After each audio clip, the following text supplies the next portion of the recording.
coyuntura reciente y específicamente la agenda presidencial que ha estado, como ustedes saben, muy movida ya después de esta etapa electoral, donde pues evidentemente el presidente tenía algunas restricciones por la veda, por la misma, pues por el mismo ambiente político, pero ya en los últimos días, en las últimas semanas, pues ha intensificado sus actividades, sus labores, y nos ha dado algunos destellos, algunas luces de lo que viene en los últimos 3 años y fracción de su administración. No, para hablar en primer lugar de esta agenda, de esta o de este informe que tuvo el presidente en los últimos días, hoy nos acompaña una analista política, nos acompaña en Sin Censura Camila Martínez, que ustedes también ya la han visto en anteriores ocasiones con Vicente Serrano.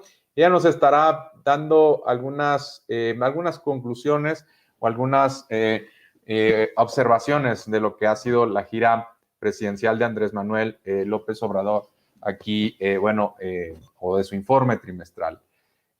Saludo con gusto a Camila, analista política que nos acompaña aquí en esta emisión directamente.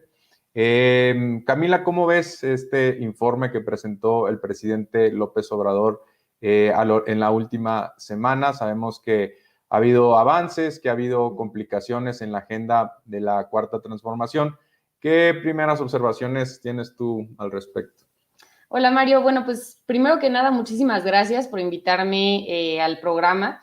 Sin duda han sido pues unos 3 años de mucho reto, de muchos cambios. Creo que el ejercicio que hizo el presidente López Obrador cuando se cumplieron ahora los 3 años de la victoria del pueblo, así es como le llamaron en redes sociales varios usuarios, pues fue un ejercicio muy democrático que nos presentó algunos de los avances que se han tenido, principalmente pues el de los programas sociales. Creo que ha sido uno de los avances más importantes que se han tenido. Como sabemos, hubo una reforma en la Constitución para que estos programas pues puedan mantenerse después incluso del gobierno de Andrés Manuel. Estamos hablando de las pensiones para adultos mayores, de las pensiones para personas discapacitadas y también de las becas que se han dado a niños, a jóvenes, para que puedan estudiar desde la educación primaria, ¿no?, hasta la educación superior. Y bueno, pues ese es uno de los logros que se ha tenido.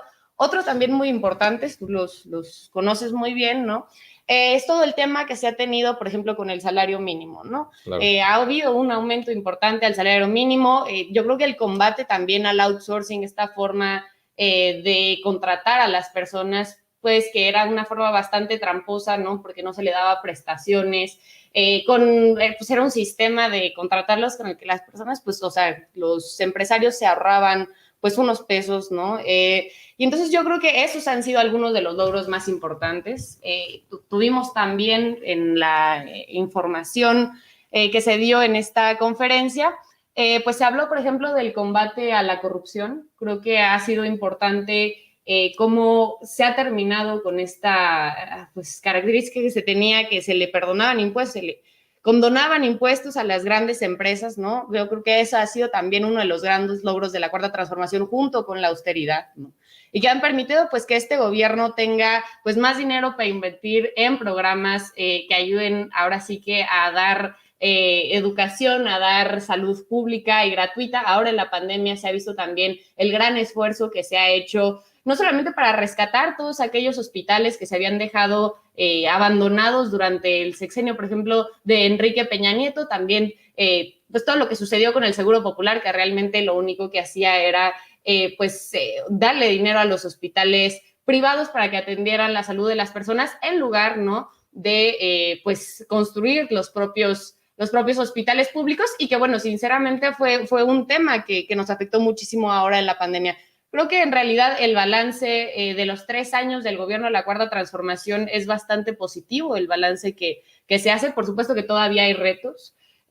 A mi parecer tenemos un gran reto en seguridad. Ha habido los inicios de lo que es la pacificación del país con todos estos programas, no solamente para atender a los más jóvenes, por ejemplo, Jóvenes Construyendo Futuro, me parece que es un programa que busca pues atender las causas de la desigualdad, ¿no? Y de las pocas oportunidades que tienen los jóvenes.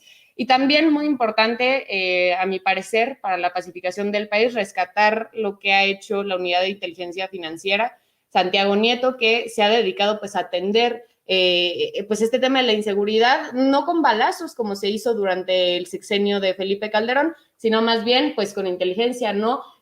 Un poco cortando el financiamiento, cortando el dinero que tienen, por ejemplo, los cárteles, ¿no? Del narcotráfico, los grupos de delincuencia organizada, y bueno, pues esto permite que pues ellos ya no puedan moverse tanto y sea muchísimo más fácil pues llevarlos a las investigaciones y llevarlos hacia un proceso de justicia. Ahora, eso en cuanto a la agenda del presidente, pero también él supongo que le habló tanto a sus seguidores, pero también a un público, digamos, que está entre que sí, que no apoya la Cuarta Transformación, pero hay también un público pues que se opone a sus programas, a sus proyectos, y también pues ahí se agrupan algunas personas cercanas a los partidos de oposición, y él denomina a esta fuerza política pues un bloque conservador, ¿no? En su discurso donde rinde este informe trimestral, aprovechando pues los 3 años de la elección del 1 de junio del 2018. ¿Y qué podemos interpretar?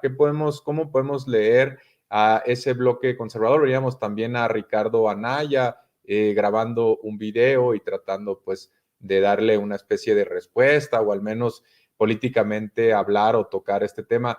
¿Qué lectura podemos darle a esta definición del bloque conservador ya en la segunda etapa del gobierno federal, podemos decirlo así?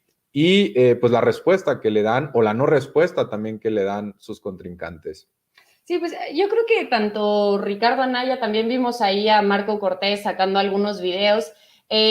Ha sido muy interesante cómo la agenda pública de los últimos años, en realidad desde 2018, la ha marcado el presidente López Obrador, ¿no? Y entonces han tenido que ser los políticos de oposición los que quieran un poco montarse, ¿no? En esta agenda de López Obrador.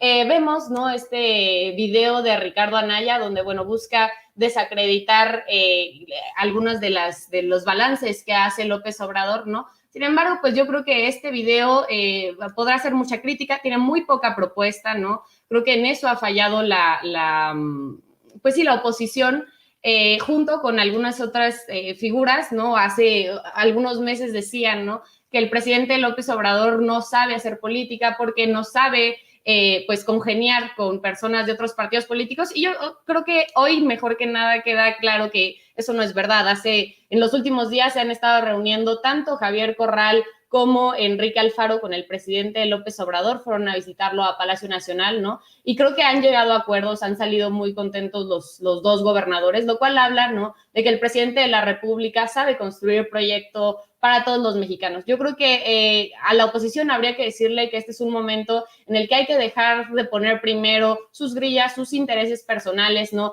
Estas actitudes como las que tiene Ricardo Anaya con este video de solamente golpear, ¿no? Y empezar a hacer propuestas constructivas que realmente pongan primero el bienestar de las mexicanas y los mexicanos, Mario. Así es, bueno, yo creo que esto va a perfilar